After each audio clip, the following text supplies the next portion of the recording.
Hi there. I'm Rothy, a woman in my 20s. My husband, Raymond, is the same age as me. We're married, but we don't have any kids. For the first 2 years of our marriage, we decided not to have children to enjoy our time as a couple. As our third anniversary approached, we started considering having kids. But then, something unexpected happened.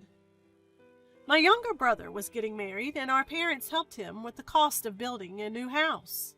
They kindly offered to give us some financial help, too. With that, we planned to build a house in the next couple of years. But then came a request to live together with my in-laws and my sister-in-law. We had discussed living with my in-laws when we first got married, but I had declined, wanting to judge if we could get along with them.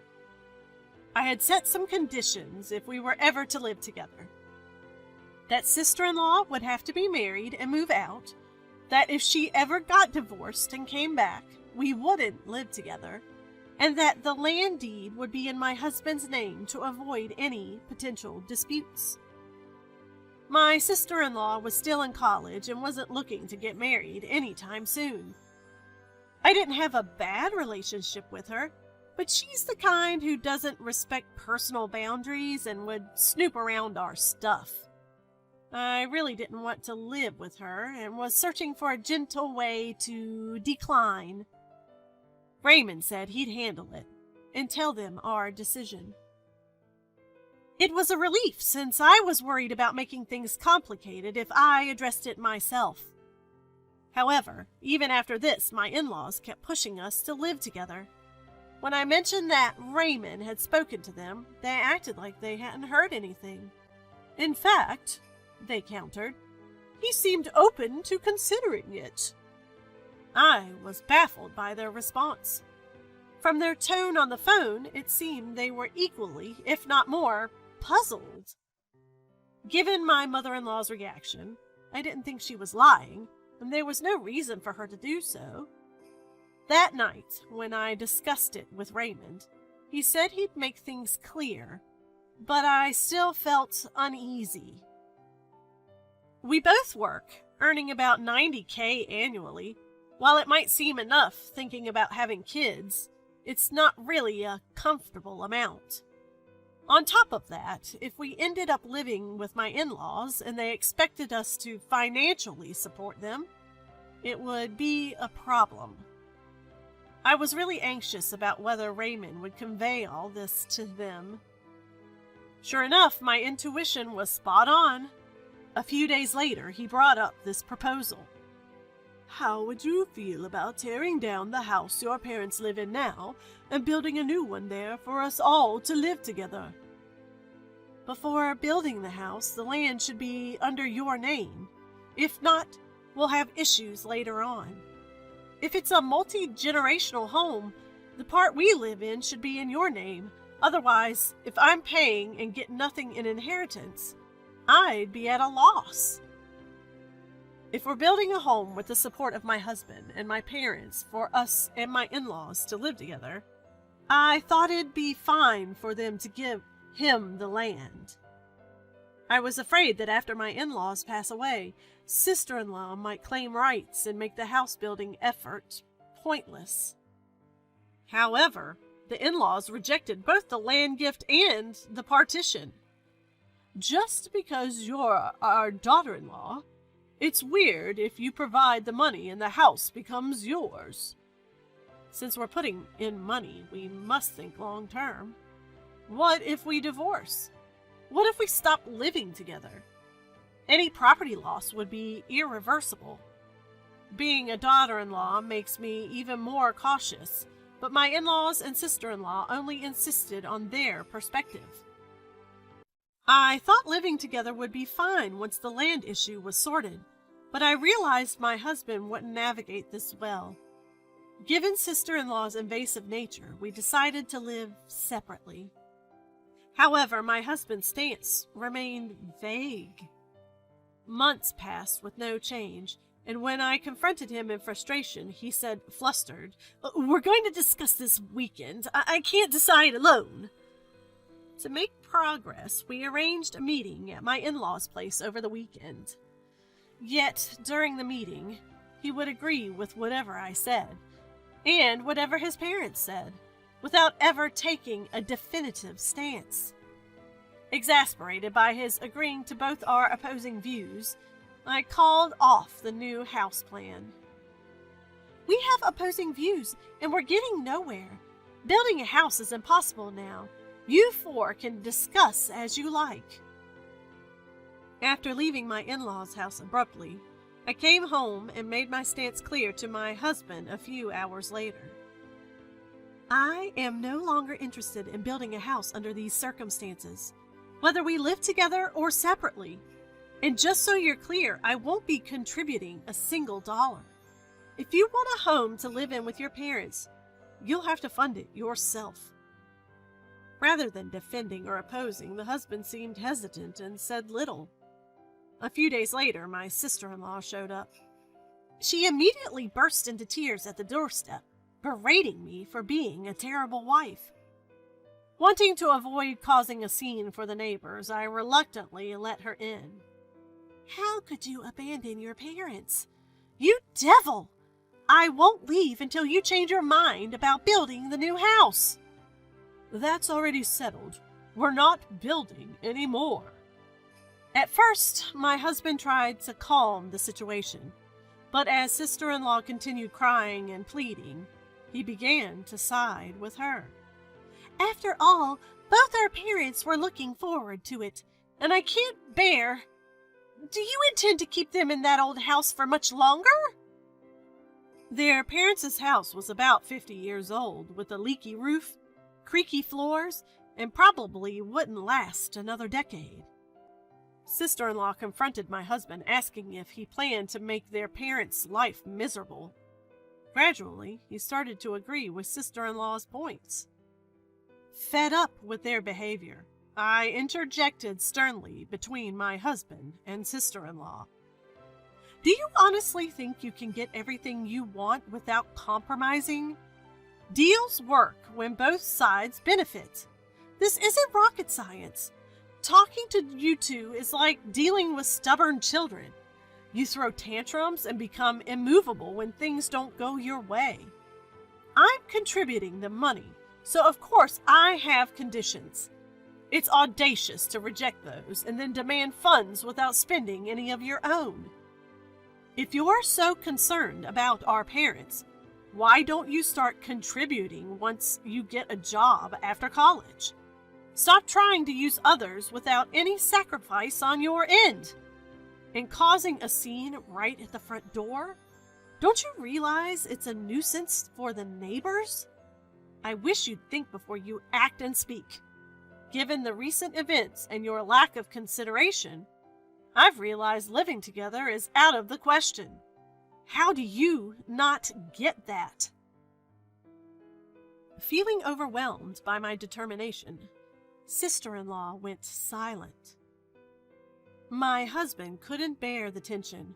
He said he'd drive sister-in-law back to their parents' home and left. During this absence, I called my close friend to confide in her. I confessed my dilemma, whether to take some time away from my husband and his family, hoping time would mend things, or to persistently seek understanding through conversation. My friend responded, "You might be unwavering in your stance, but they probably won't bend their beliefs either. Believing that through discussions everyone will understand each other is merely an illusion. There are countless people in the world who will never share your viewpoint. You either need to put distance between you or consider divorce. Otherwise, you'll just end up being used for your money." Those words solidified my resolve. Deep down, I already knew that mutual understanding with my in-laws was unlikely, and I knew that not everyone would come out of this happy. I genuinely believed that we had fostered a harmonious relationship over the generations and even felt comfortable with the idea of living together.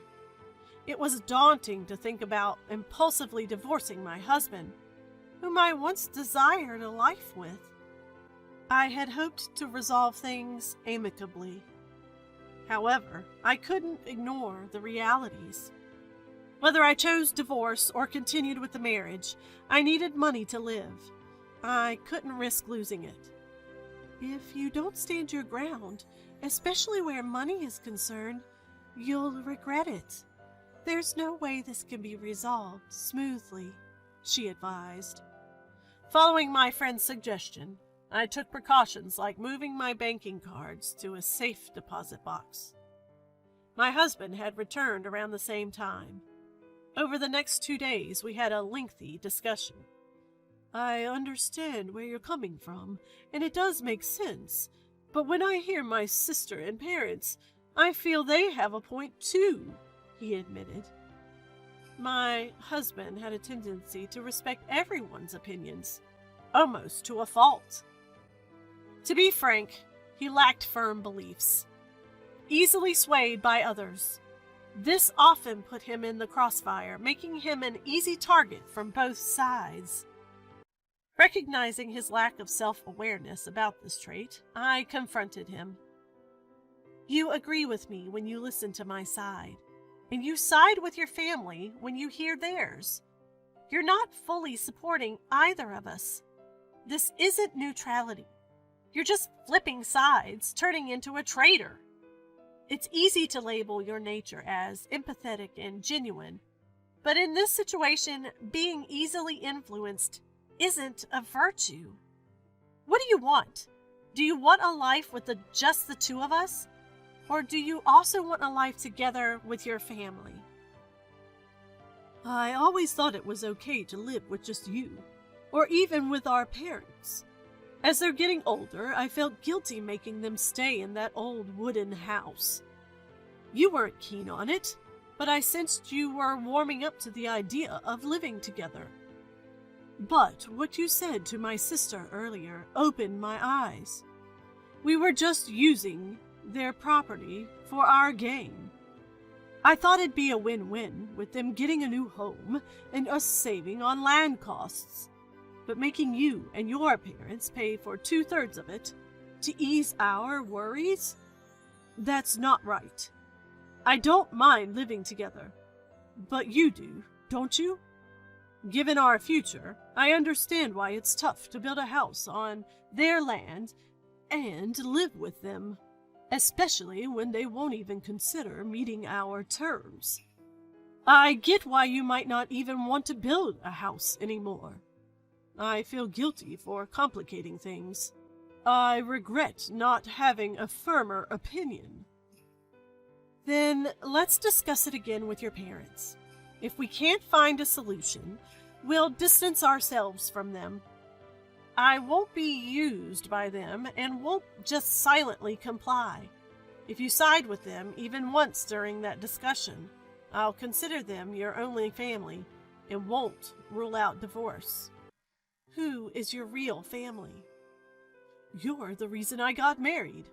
I see you as my family, and I prioritize our life together. So I consider my parents as another household. If you want to distance ourselves, I'll respect that. I'm ready to give up on trying to please everyone. Following that, my husband and I discussed our future approach. We first clarified what distancing meant. He suggested living an hour or more away from his parents' place and only visiting them during New Year's celebrations, weddings, or funerals. I pointed out that unless there's emotional distance, it won't make a difference. What if we meet them for New Year's and they pressure us about living together again? Without that emotional barrier, it's pointless. As a result, we decided not to engage with them except for weddings or funerals until they are no longer mobile. However, if they reach a point where they can't move and my sister-in-law can't care for them, my husband wanted to assist a little. I am not heartless. For my husband, his parents are the only family who raised him. It would be cruel to abandon them. I wasn't planning to stop him. By the weekend, we met again at his parents' place to discuss. We can't just give away the land. It's my inheritance. My asset. If we're bearing the financial burden, shouldn't the title be in our name? Isn't it unfair otherwise? We're family. What's wrong with it being a shared asset? Do you realize how irrational father-in-law's argument is? He doesn't contribute a single dollar, but just because it belongs to someone he's closely related to, he claims it as his asset. Moreover, I don't share any blood relation with you.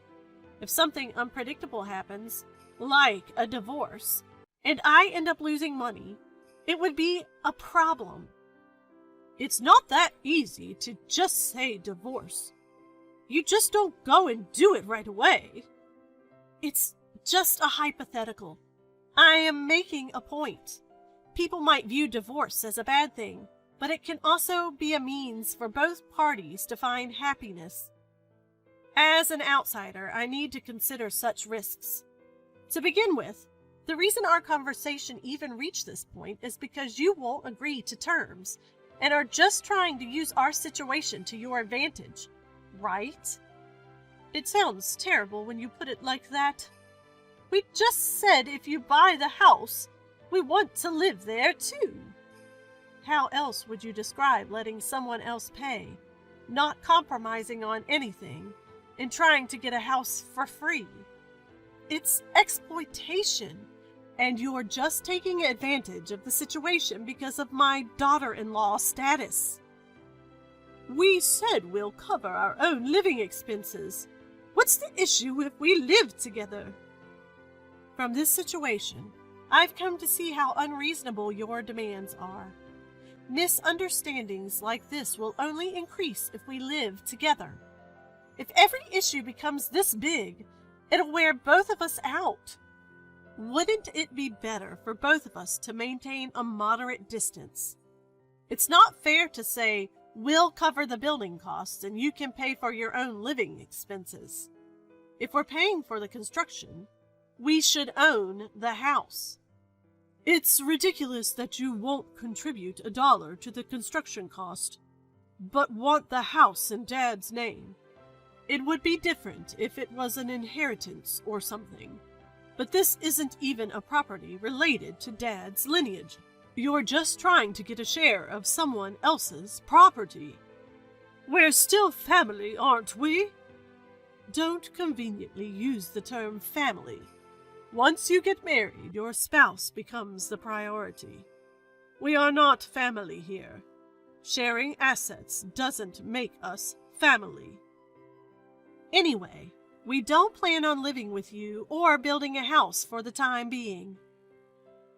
Despite our efforts, we couldn't see eye to eye and decided to distance ourselves from the in-laws. We set our home phone to display caller IDs and decided not to contact the in-laws unless it's an emergency. However, 2 weeks later, the in-laws confronted my husband at his workplace, demanding to know why he wasn't communicating and why we had abandoned our plans for the house. My husband honestly explained his reasons. Why don't you look deep within and ask yourself? We set the terms for building the house, but you didn't budge an inch. We're the ones paying, so you should at least consider our terms. We're not making any unreasonable demands. My wife's covering 2/3 of the costs, and I'm covering the rest. It only makes sense that any parts she's contributed to have her name on it as an asset. You won't compromise on the terms, won't contribute financially, and don't offer any solutions. And yet, you expect us to build a house on our dime and let you live with us. Don't you think that's a bit too audacious? Besides, who storms into someone's home or workplace just because things didn't go their way? You need to think like adults. We'd prefer to distance ourselves from people like you. With that, he managed to fend off his livid parents. However, it seemed the entire ordeal had drained him both mentally and physically. I never thought they'd go as far as showing up at my workplace." He was utterly disappointed in his parents. Given the inconvenience of their intrusions, we decided to move. Our ties with my in-laws were virtually severed. My husband seems to have no intention of interacting with them until they pass. In our new place, we bought the dream home we had always wanted, and life returned to normal. During our discussions, we were prepared for a potential divorce. In fact, several friends suggested we part ways. But after talking it out, neither of us wanted to throw away everything we'd built together. We felt the desire to support each other as long as we could.